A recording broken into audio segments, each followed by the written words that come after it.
Welcome back, everyone, to the jury leadership course. It's good to see you. This is our fourth session, and I think everyone's becoming very familiar with how we're running these shows. So with this, for the last session, we covered jury secretary's responsibility. Ian McMahon did a great job on that. We now have all three sessions up on the APF website, and we are getting additional views from the people that are on the training course, and that's good to see. They have been advertised in other areas.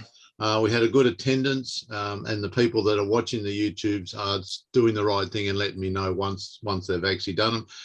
Some people feel that they need to send a reason for missing a meeting or delay in watching the YouTube. It's irrelevant for me. The fact that you've done it, that's all I need to know. So please don't feel you have to put 2 or 3 paragraphs in on what's happening. All I need to know is you've viewed it and you're happy with it. That's great.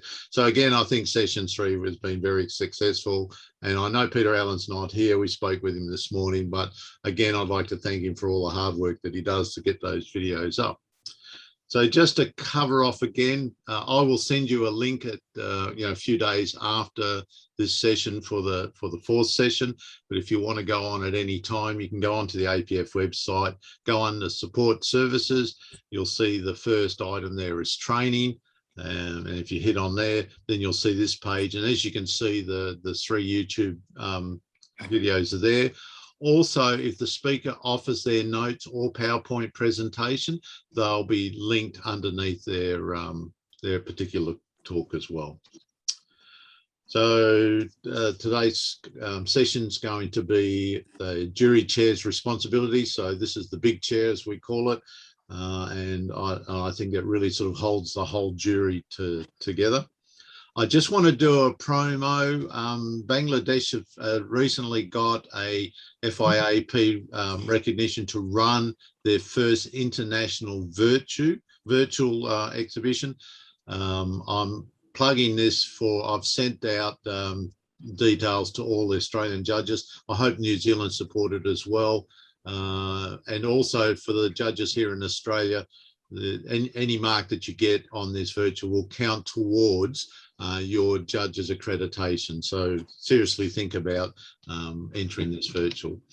So without further ado, I think everyone knows Milton Groom. He's probably the second longest philatelist that I know in Australia. So I'm not saying he's old, but he has a wealth of knowledge and experience. He's been on the APF executive board. And in fact, I think it was since it's all started. He's worked with Post as a consultant, and he's just an all-round good person, and he doesn't mind the odd drink every now and then.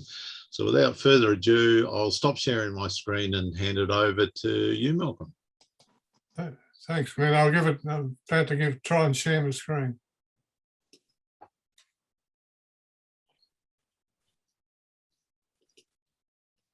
Has everyone got that? No. Yeah. Not yet. Yes. Not yet. Error.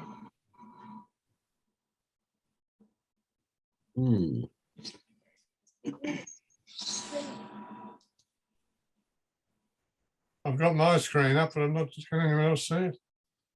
No. Yeah, I've got yours. Try it again. I'm just making sure.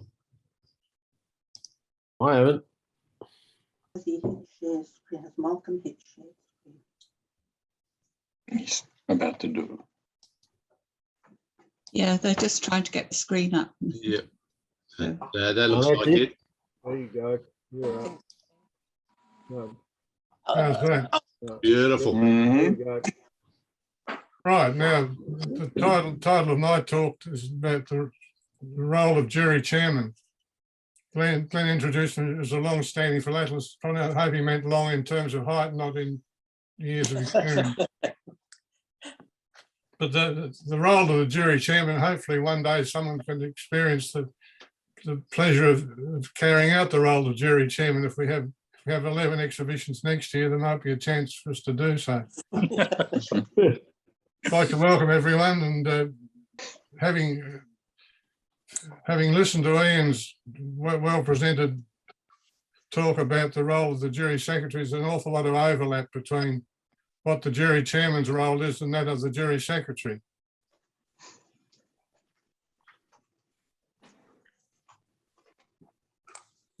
See, the service secretary did all the work. I've lost the screen line. Pardon me. There we go. The overview now, there's a lot of difference between being jury chairman of a national exhibition and that of a FIAP or FIP exhibition. So most of my comments will relate to the role of a jury chairman in the national exhibition, because there's very few opportunities for jury chairman at the FIAP level and even less at the FIP level. And I was thinking the only experience I've seen of jury chairman at FIP level have been Australia 99, where Bernie Beston filled the role, and Australia 2013, Melbourne 2013, when Ray Todd did the job.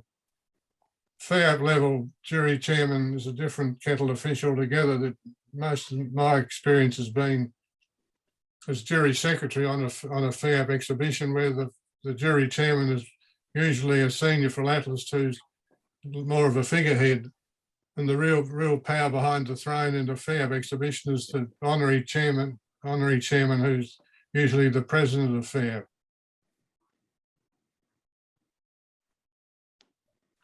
So I said the role of the jury secretary and the jury chairman are closely aligned, and in trying to pick the difference, I would call the jury secretary's role more of a quantitative one. In other words, getting the exhibition, the judging results done and recorded, while the jury chairman's more of a qualitative one, is to make sure the jury results are reasonably reflective of the exhibits. They both need to work closely together during the exhibition, before and during the exhibition. And at the national level, more the jury chairman's role will involve some judging and administrative roles, whereas the jury secretary's role is more administrative and very little judging. National versus international. The distinct differences at national level is the jury chairman and the secretary will have some input into the jury composition and into the timetable as well, and some input into the selection of the jury of the exhibits. But in most cases at national level, all of them are accepted. So there's very little instance where some are rejected. As I mentioned, the FIAP level, you're pretty much at the hands of the FIAP executive chairman. The chairman of the FIAP is, my experience has been that you're told what the schedule is, you're told who the jury are, and you're told what you're supposed to be doing. And you at FIAP level, there's usually only 3 to 5 national members on the jury. At FIAP level, you have much greater autonomy as the secretary, and the chairman or the president of the jury is pretty much got more say too. Just a bit of my background, just Glenn introduced me, but I've been qualified as a jurist since 1985, which makes me feel a bit ill, the thought of that. I've qualified to judge at FIP level in postal history and traditional, and I've had experience as a FIP jury secretary in London in 2010, where it was a real effort, because as most of you will be aware, there was 2 exhibitions in one. So not only did we finish judging the first section, we had to pack up and start all over again to do the second section. And China 2009 was an interesting experience as a jury secretary for Mr. Tai. Once we found they did most of the organising, but the jury secretary work was pretty full on, as was the jury secretary work at Wuxi in 2011. I've had the pleasure of being a jury chairman in Melbourne in 2017 as a FIAP level. I'm sick of this. Experienced the power that's wielded by the FIAP president. Also, just to finish off, chairman of the FIP Postal History Commission. Can't find the volume. Ian mentioned the APF Handbook from 1999, written by 5 erudite philatelists and experienced jurors, and Ed Druce, Derek Pocock, Ray Kelly, Bernie Doherty, and Ian himself. And they mentioned 5 key skills that they saw that were necessary for the jury secretary and the jury chairman. Mentioned that he's a critical member of the organising committee, which is pretty obvious. Needs to have been a team leader and jury secretary experience, have skills as a leader and a consensus builder, and have ability as a manager in meeting deadlines, which is pretty much more the jury secretary's role, but with the assistance of the jury chairman. And needs to have a pretty strong understanding of the SREBs and GREBs and the guidelines, because there are occasions where disputes arise as to how things should be judged or whether they should be judged, and they need to be resolved fairly quickly. I'd add 2 more roles to the jury chairman's role, 2 more points. Firstly, invariably the jury will consist of some accord judges from our FIAP friends and apprentices and probationary judges. Now, I think it's probably a useful role for the chairman to make sure they're welcomed to the jury and not left to swim on their own. And the second point is to be a conciliator. Hopefully not very often, but there are occasions where the jury work is held up by recalcitrant judges who can't agree on something, and it's one of the skills of the jury chairman and the secretary to be able to bring the thing to a resolution. The appointment of a chairman has a lot to do with the logistics and budgetary considerations of the jury organising committee, the exhibition organising committee, and to choose the jury chairman in consultation with the potential jury secretary so they can work together. And bearing in mind those 5 points that the 1999 manual referred to, finding someone to fit those skills, and also bearing in mind that the APF have obviously got jury planning for people in development within the organisation. So the choice of a chairman has a lot to do with all those points. Selection of the jury. You've obviously got to choose the right people for the classes that you've got, with the skills and the qualifications. And also bearing in mind that the rotation needs of the national jurors, there's cross-accreditation needs that have to be considered. Probationary judges that need to be appointed. There are apprentices that need to be considered. The accord judges are appointed by the accord country, and so you've got to fit them into the scheme of things, and then consider whether there's a judge assessor appointed as well. So all those issues related to the selection of the jury and need to be considered by the organising committee as well as the jury chairman. You get closer to the exhibition, the accepted exhibits list should be clearer by then, and the selected jury, as it might stand at that stage, needs to be considered as to make sure you've covered all your weak spots.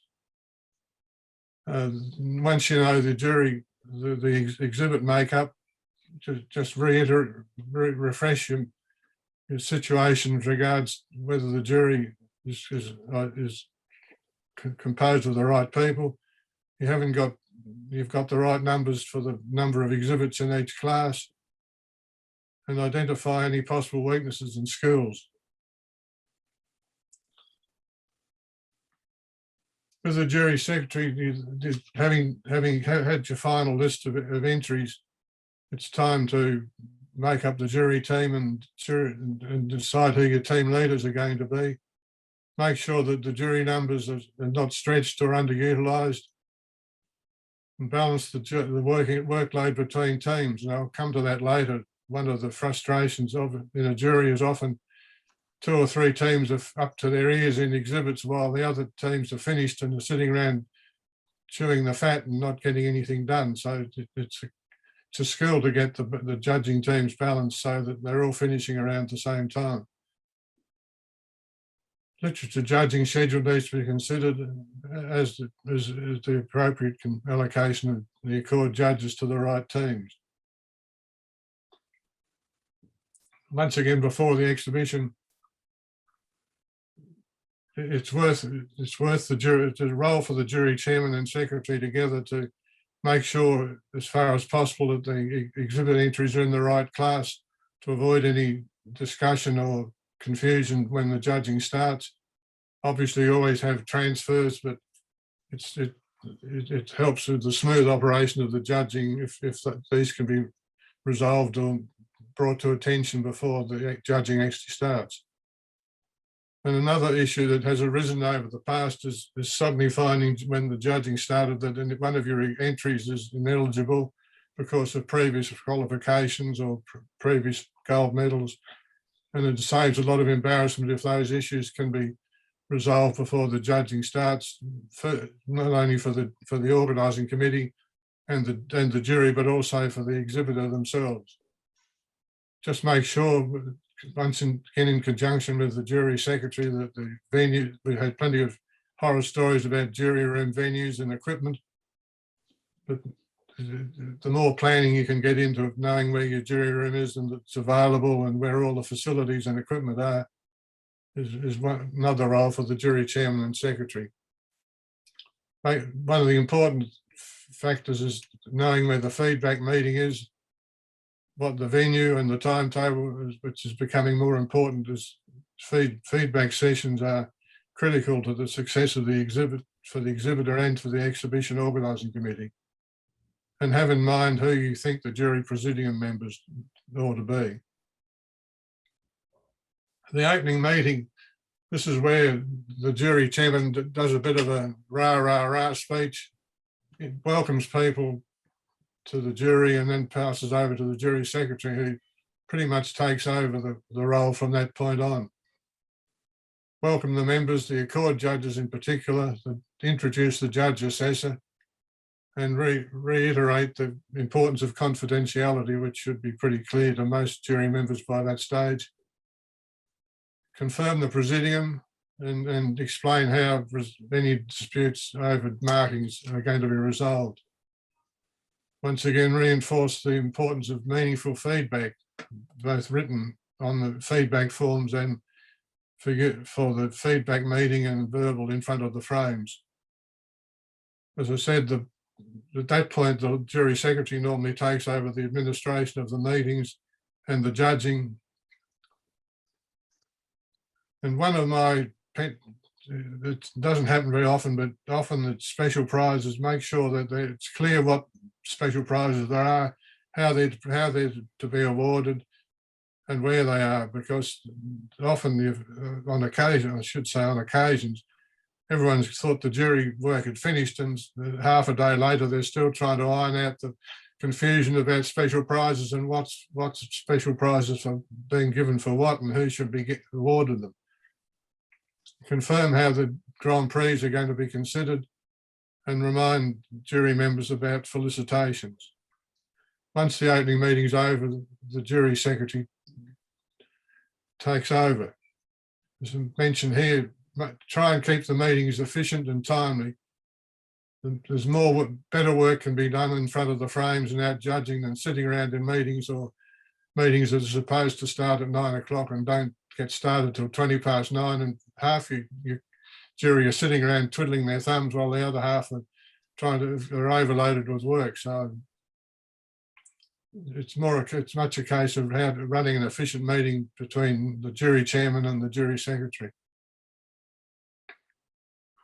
One of the roles or some of the roles that I see the jury chairman is fulfilling during the judging is, if he's not necessarily attached to a team, is to make sure he and the jury secretary or one other senior judges have reviewed all the exhibits, looking particularly at first-time entries at national level, and all those entered from one of the Accord countries. It's really to make sure that the jury chairman has in the back of their mind the potential exhibits and when the first results are posted, to review significant exhibits in that sense, so you avoid the embarrassment of a first-time exhibit appearing and not being awarded a reasonable result.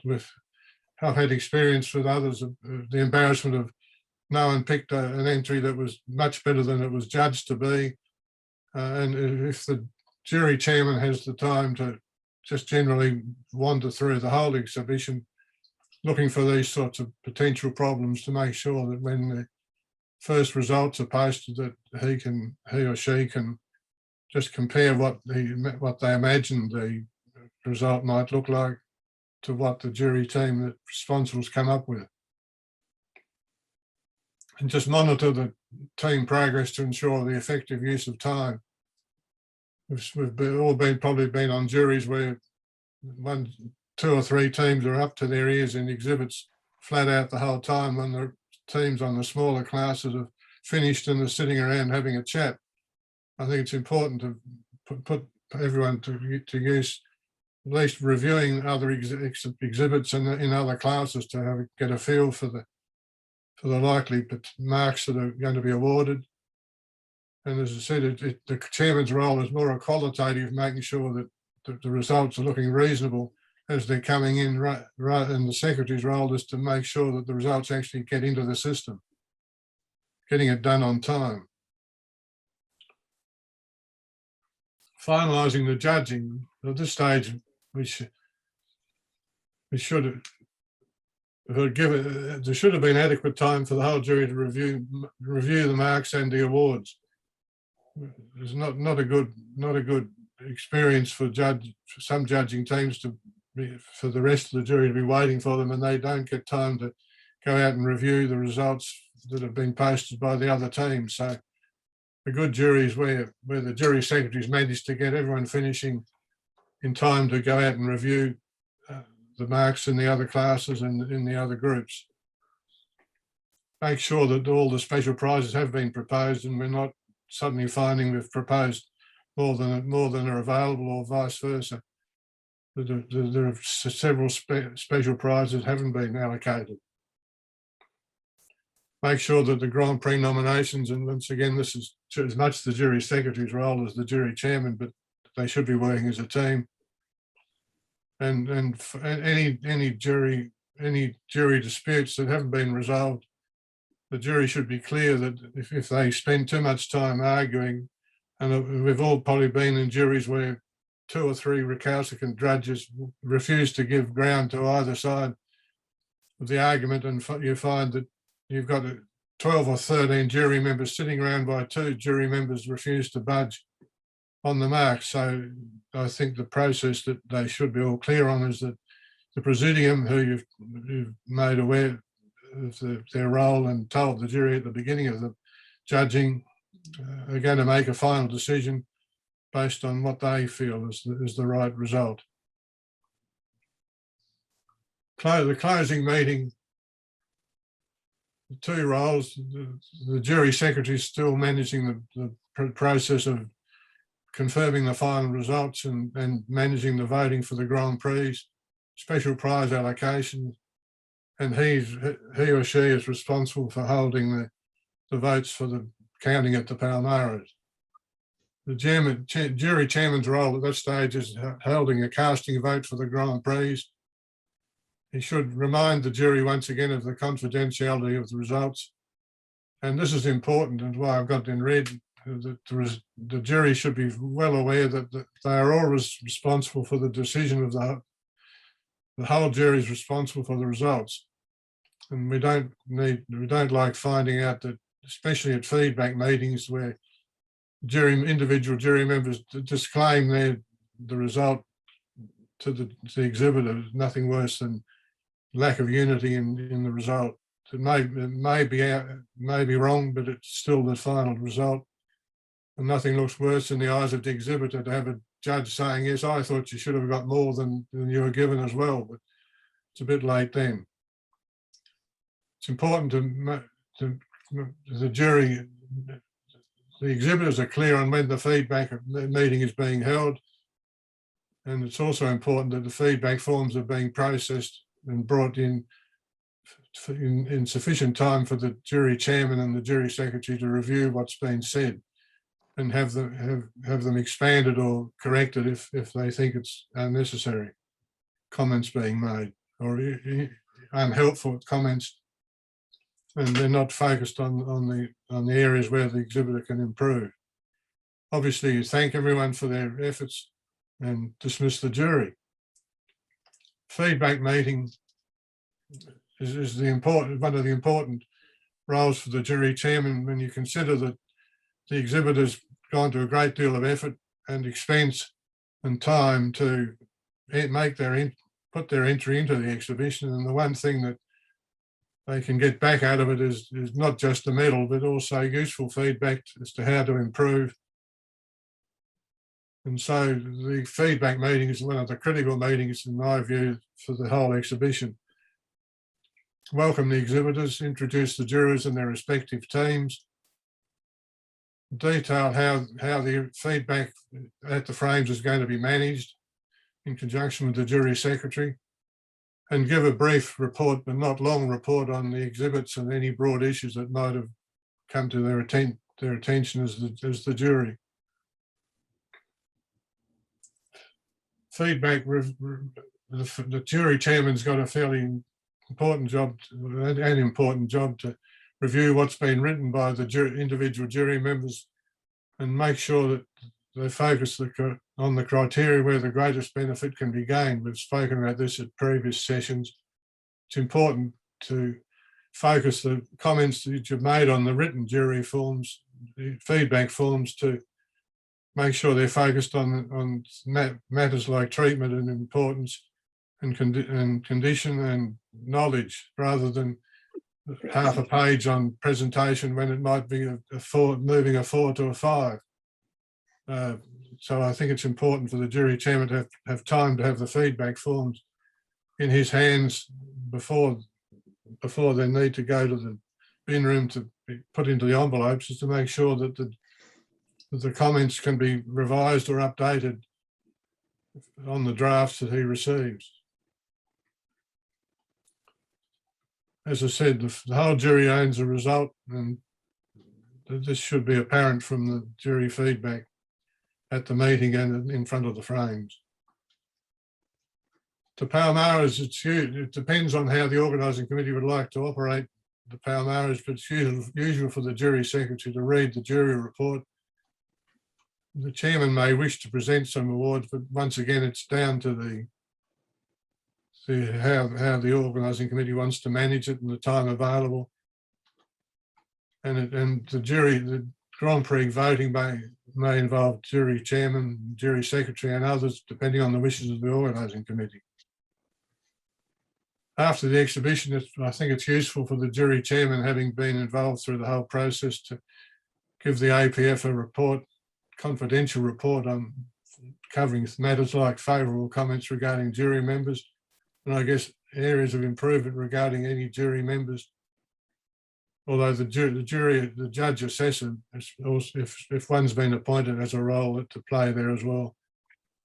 And recommendations relating to processes should go through the jury secretary.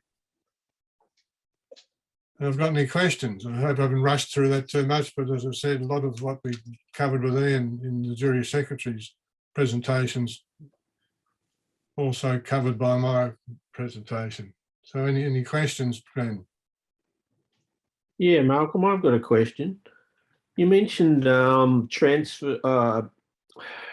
viewing the exhibits before the exhibition in terms of are they in the correct class. Now, there's always the question about when you do that, whether you should go back to the exhibitor and ask them whether they want to be in that class or whether they're deliberately trying to get something into a different class. A common one might be airmails versus airmail postal history. Yeah. So what's the best approach for that, do you think?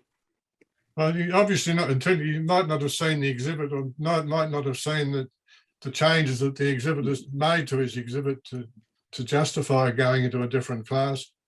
But I'm just looking for potential hiccups that might arise and avoid where possible, Daryl, that you're not, until you actually see the exhibit, you're probably still not absolutely certain, but at least have in your own mind areas that you can point out to the jury teams that make sure they don't miss the fact that such and such an exhibit's now been treated as postal history, and that does raise other issues as well. That if it's relying on its awards in aerophilately and it's now postal history, it creates a different set of issues. That's a good point. I hadn't thought of that. Yeah. But it's really trying to smooth the judging process before you don't have a debate going on in the middle of the jury room as to what's this entry, why has this been accepted in such and such a class when it's always been judged in the previous class. And you might have, if you're in Bangkok, one of the other issues I was referring to was the issue with Lars Engelbrecht's exhibit, which in any reasonable way should have been picked up as being ineligible or eligible long before it occurred in the jury room, and all you've got a disgusted exhibitor and embarrassed jury members. Wasn't in the jury room. Could have been avoided. Mm. Yes. No, I was there.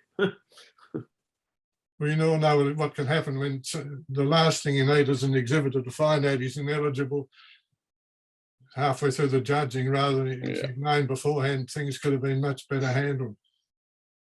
Yep. They're the sort of qualitative roles that I see the jury chairman trying to do as much as possible to deal with long before the issue becomes embarrassment.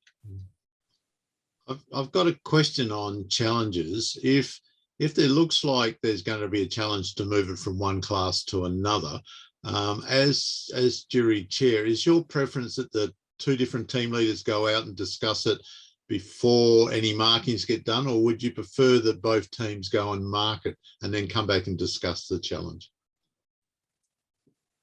I think if I mentioned it during the presentation that one of the roles of the jury chairman is to actually walk through the entire exhibits and just look for what's happening in terms of initial marks that are coming in, and have a quiet chat to the jury, the team leader of the respective teams, to say, look, I think you realise you're a bit out on that compared to either previous results or in the opinion of a couple of senior judges, to mark the if you go back to the challenges, if the challenger rather than says I think it's better for them to mark it themselves and then go out with the two teams and resolve it that way, you've got to have something quantitative to debate rather than just say I think this is a large remain, you've only given it to silver.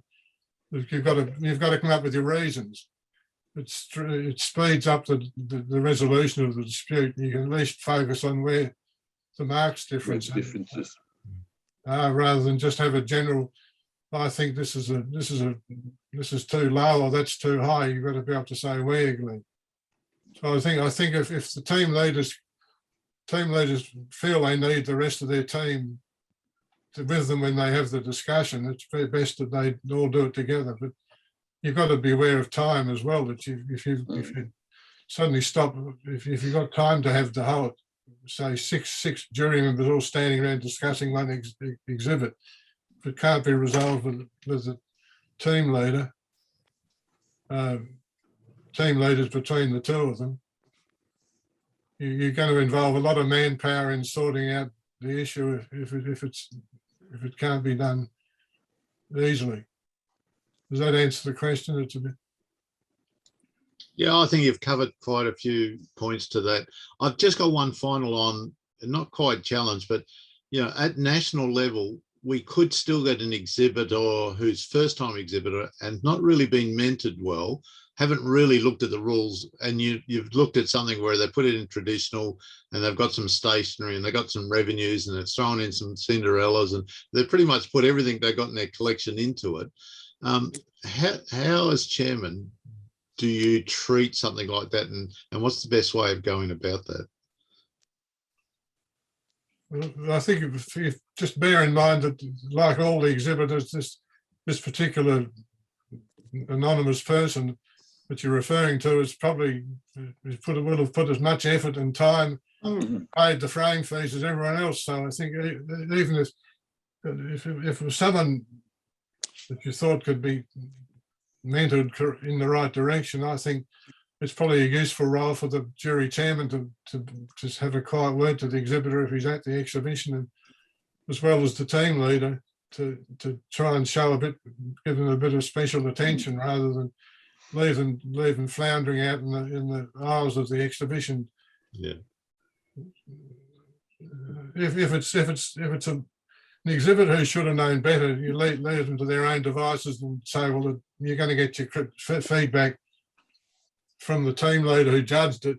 But if you think it's a newcomer to the hobby of exhibiting, I think it's worth putting a special effort in as the jury chairman to have a chat and try and explain it. Work very well.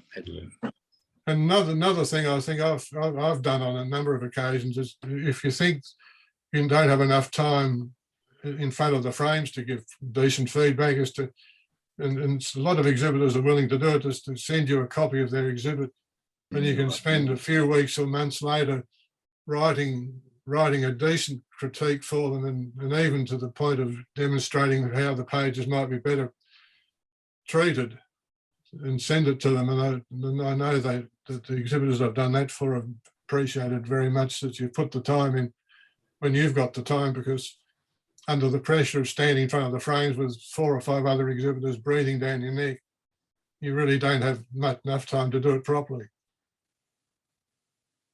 Malcolm. Oh, okay, I'll go next. I have a question. You first, David. To Malcolm, if a juror or a team leader sees an item that he knows definitely is a forgery or a fake, who should he report it to? Now, I've had some occasions in the past where I have reported fakes to the secretary, and the secretary has stated that they don't have a method of handling a deduction, and that they will do it later, which I find highly irregular, as the point should have been deducted at that particular time if it can be proven that the item was a forgery or a fake. David, I think it's probably a role for the presidium if you do have one. And I forgot to mention earlier too that one of the things that I'm happy for to happen is that if you have a reliable dealer or a person outside the jury who's an expert in a particular area, it's a role that the jury chairman can quite confidentially have a quiet word to, just to a jury member or an experienced juror who isn't on that particular jury, to get them to have a quiet look at the item that's in question, to just make sure you're on solid ground in terms of the forgery or a particular aspect about it. I know there's been cases in the past where that's where it's come to attention that long after the jury has completed their work that there were forgeries and improper items in an exhibit, but the APF don't have a mechanism don't have an expert team as such, Glenn. That's still the case, isn't it? Yep. Yeah, that's definitely the case. But we tried to, Malcolm, follow the FIP way, where basically if someone brings to attention that something's not right, forgery or the items look suspicious, we won't deduct marks on that first showing. We will ask them to go and get it expertised or remove it for next time they're showing.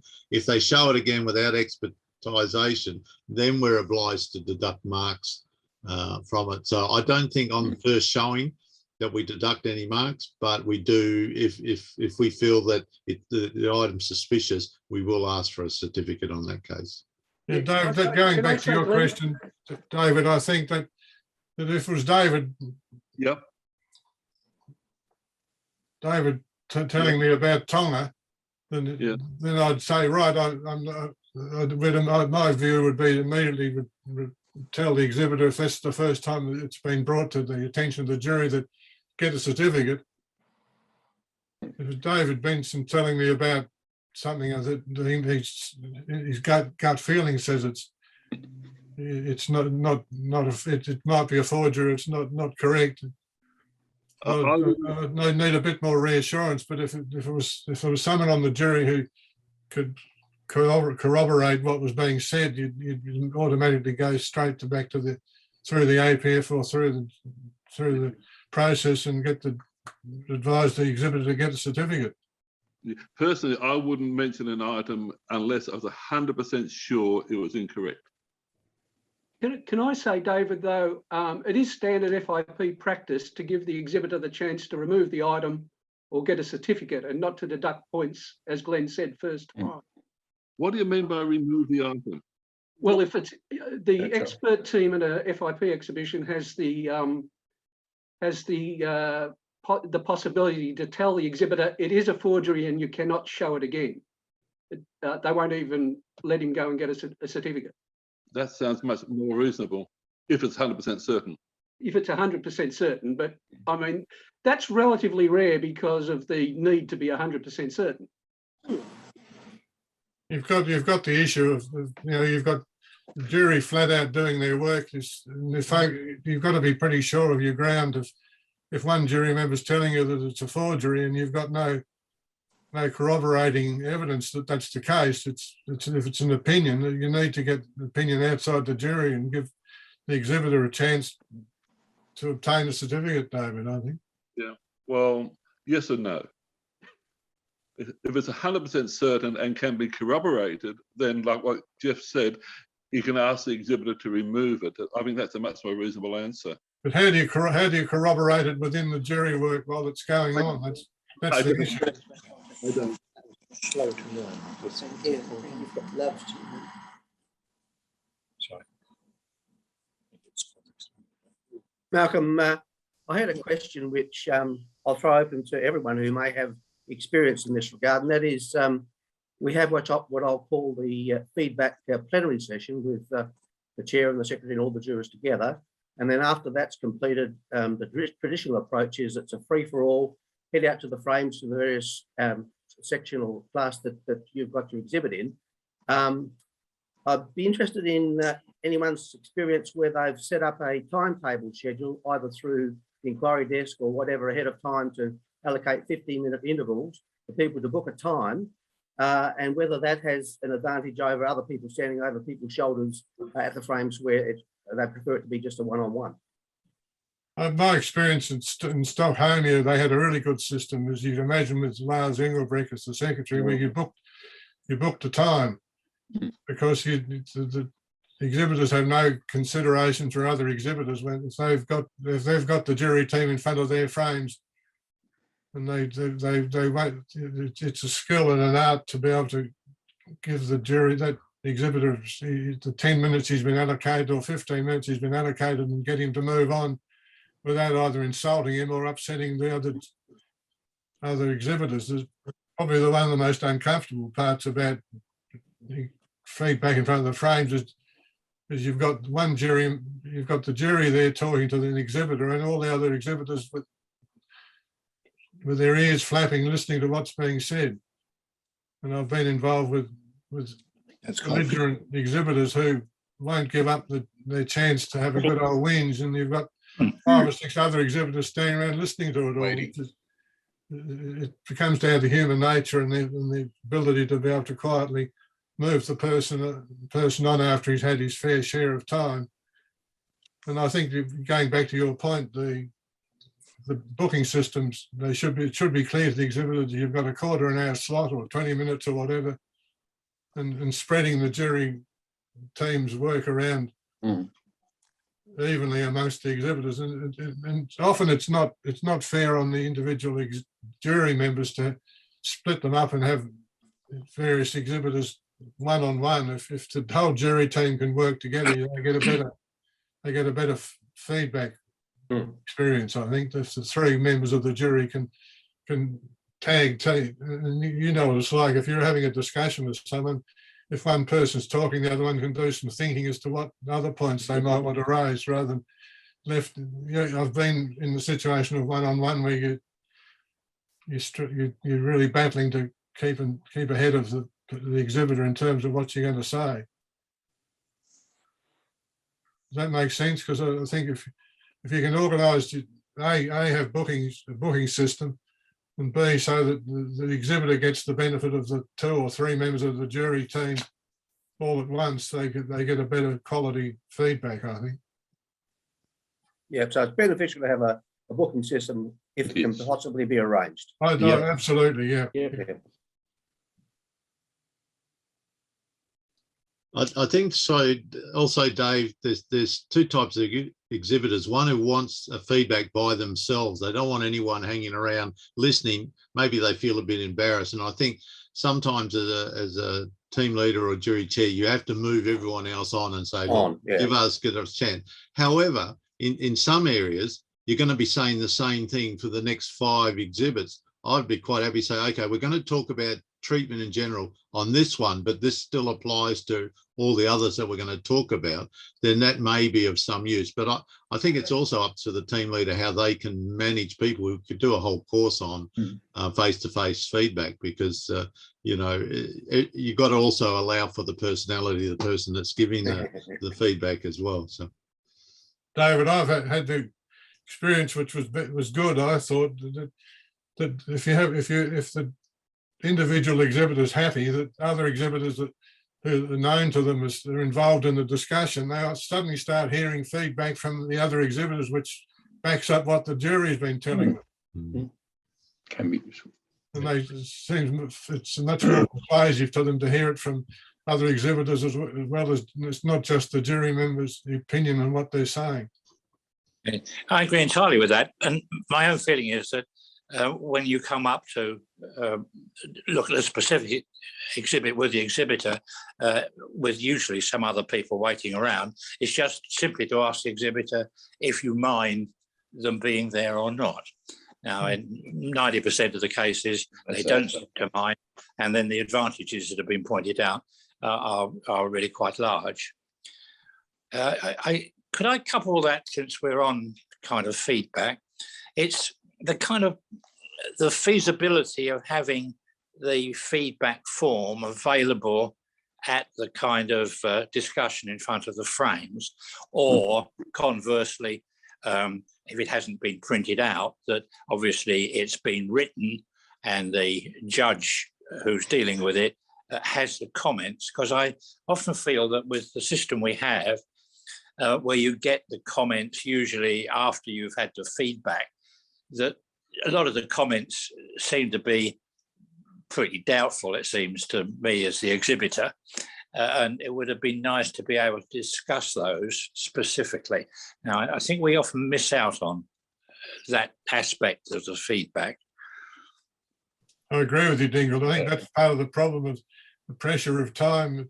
Towards the end of an exhibition, if the judging is finished in a reasonable amount of time, you still have a lot of pressure on to sort of find time to give each individual exhibitor proper feedback. So I sort of go back to my comment earlier, if the judges are willing to do it, just to make an arrangement to get a copy of the exhibit and do a bit of homework and send them a much more detailed feedback.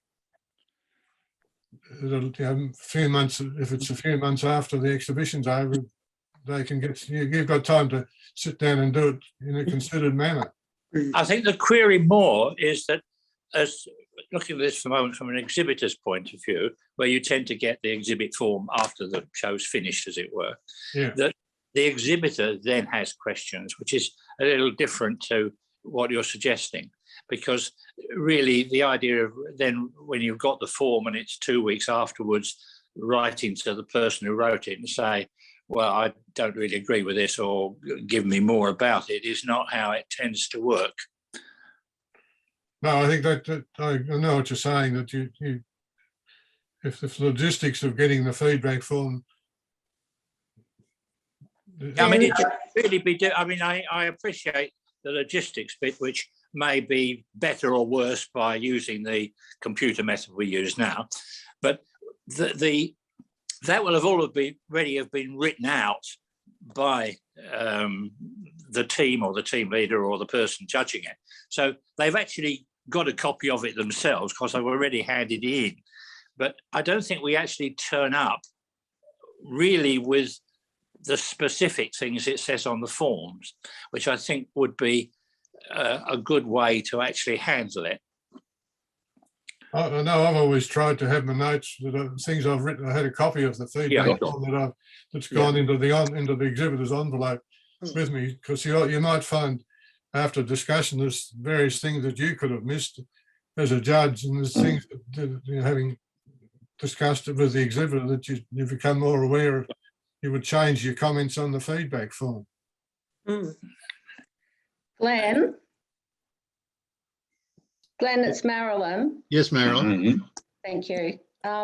Malcolm, can I just ask you, you've just been talking about how you would provide additional feedback to an exhibitor in your own time and take time over it and give them extensive feedback.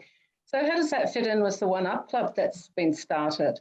I mean, it seems to me that, and I think, there are three things which have been mentioned, of course, is that exhibitors, there's a feedback form, which Dingle is quite right about. The exhibitors don't get it at the time of the discussion in front of the frames. There is a front of the frame feedback, and then they've got the opportunity for the One Up Club, which apparently is now able to be a tick box on the form for people to be able to follow that up.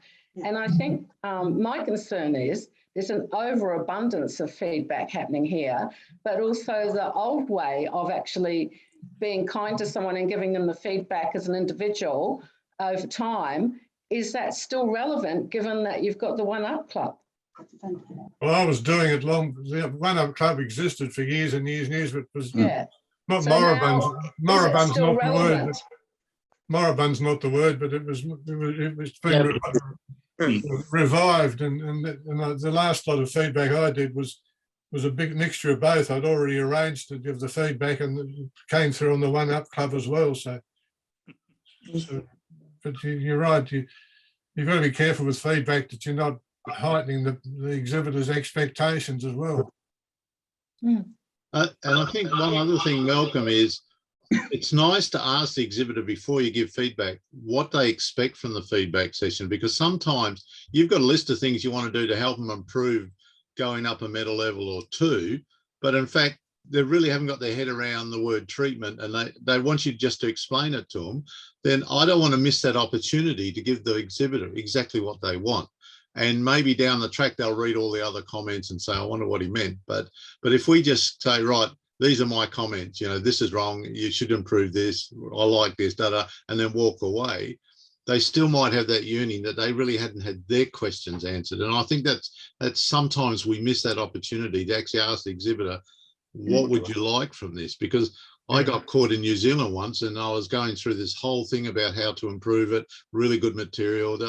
And I said, will you do any of this? And he said, no, it's already in the option. It's going to be sold next week. And had I known that, I would have just spent all the time saying how wonderful it was. So I think we've got to be a little bit wary as what the exhibitors would like as well. You've got to assess the situation. And I think one of the issues with face-to-face that's useful is that I've found on a number of occasions is talk to the exhibitor and they start explaining things to you about what they're trying to achieve. And by simply looking at the exhibit, say, well, none of that interesting material comments you've just made is anywhere on the pages you're showing me. Yeah. And they suddenly think, the light bulb turns on, and they think they know the subject inside out, but they've got none of it on the pages that they've got in the exhibit. So that's where face-to-face can actually be of great benefit to discussion about, get them to explain what they know about the topic, and then you can suddenly point to the page and say, well, where's all that interesting information appearing on your pages? It's not. If you're doing a One-Up Club, it doesn't work as well that way. As you say, you've got to have a nose to sort of twitch if you think the exhibitors really you're not really spending valuable time helping them. If they're going to sell the exhibits already.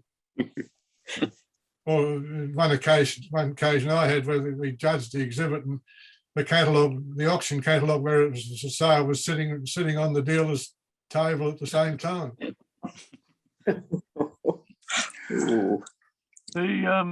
Malcolm, the One-Up Club, there's no reason why you couldn't actually provide the feedback via Zoom, which it won't replicate being in front of the frames, but if you've got their exhibit up in front of you, you can talk about it in a reasonably similar manner.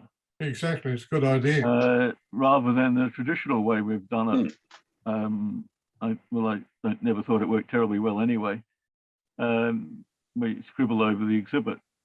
There's no reason why we have to do the one-up club that way. I said, you know, toing and throwing in a conversation, often useful points do come out there, don't they? Yes, that's right. Yeah. And I guess with a virtual exhibition, if the exhibits are still up there for an appropriate amount of time, the one-up club to be done that way too. That's a very good point, actually. Yeah, we did that in one of the Bangladesh ones where we gave a Zoom feedback session, and we were quickly able to pull up their exhibit because it's still online. So that did make it a bit easier for us just to point out. You don't want to go page by page, but just a couple of obvious things you want to show them, and it does make it very clear for someone. I suppose the point goes back to Glenn, as jury chairman, one of your overall objectives is to give the exhibitor a good feeling about the exhibition. So the poor old organising committee who've worked their backsides off to try and run it, people go away with their feeling about how the exhibition was run is not so. What did they find at the dealers? Did they have time to have a drink with someone? And did I get a good award from the exhibit? Yep. So I had one there. Did the committee lose your exhibit? Yeah. I didn't say that. Did they find it again, Darryl?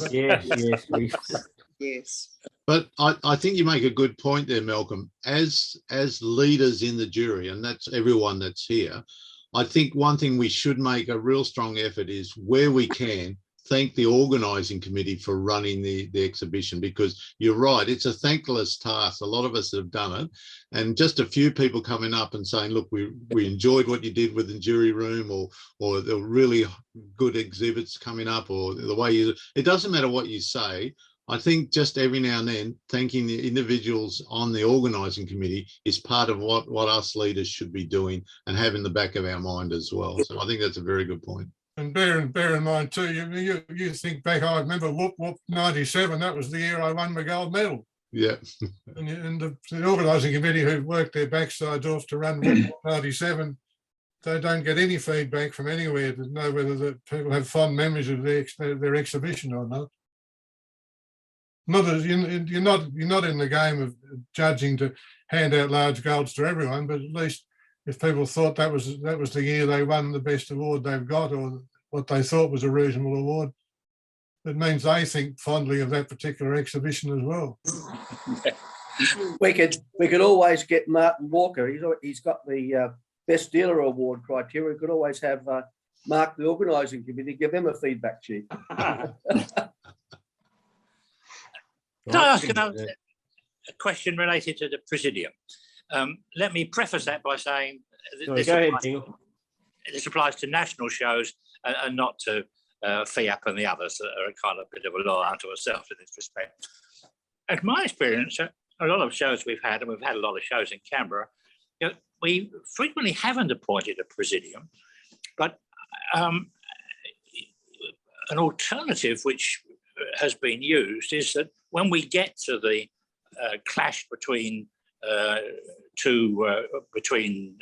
judges about appeals on where there's a divergence of opinion on the award that should be given, for the chairman to then appoint 2 or 3 of the judges, and obviously picking those who have direct kind of experience with the exhibit that's in question, and for them to go away and do their thing, rather than have a small Presidium which might not have a revenue person on it when the argument's about whether the thing got the award it got in revenue or not.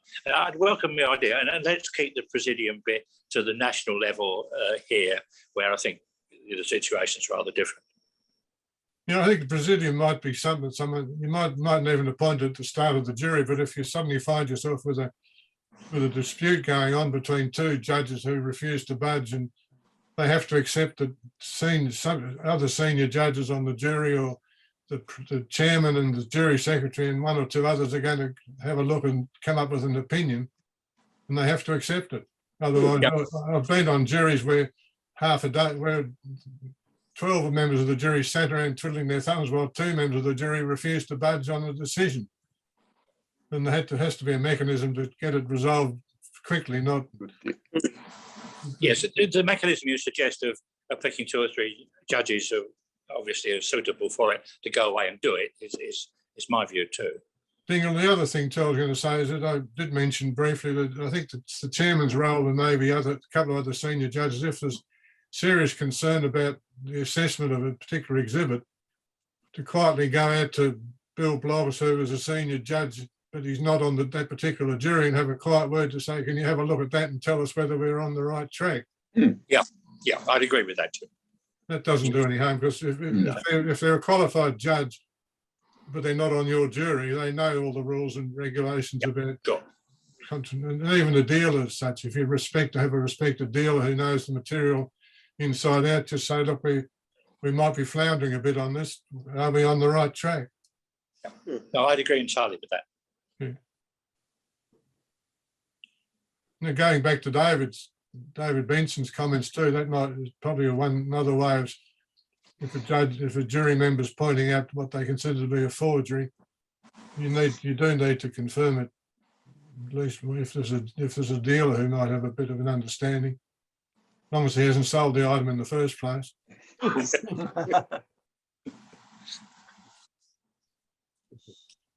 Yeah, we've just got a question from Bruce Chatterton. He was actually asking, what does the chair have for previous results at FIAP levels, given that they don't have showmen, where we have some sort of database?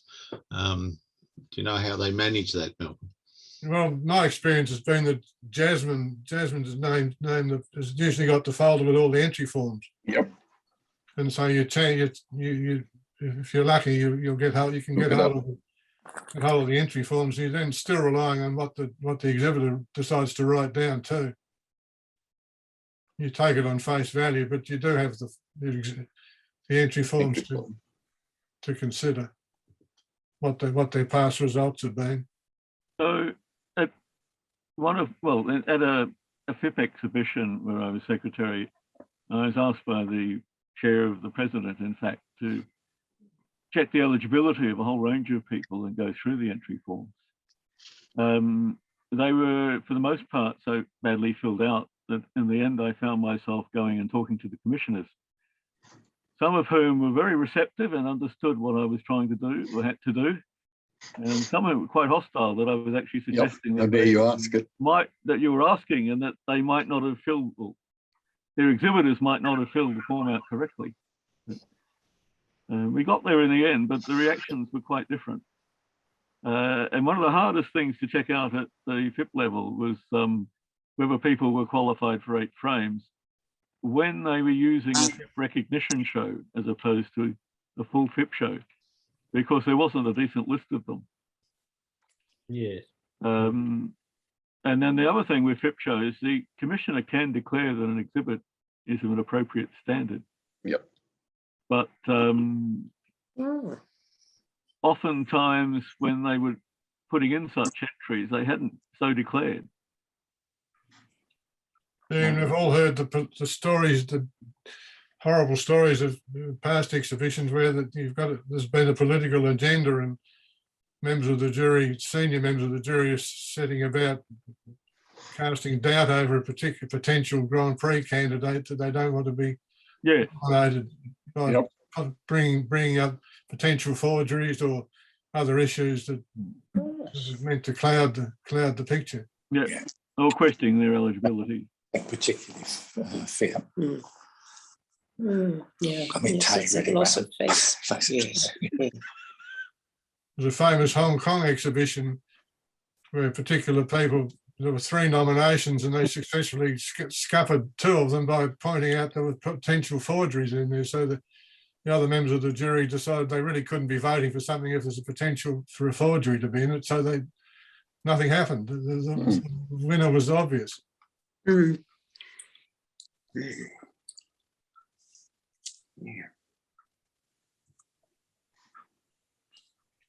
Well, Malcolm, I think it's come to the point where I'd like to, on behalf of us, thank you for your presentation. I think having the top job's not what everyone wants to do, and I think you've given us some good insight into that position.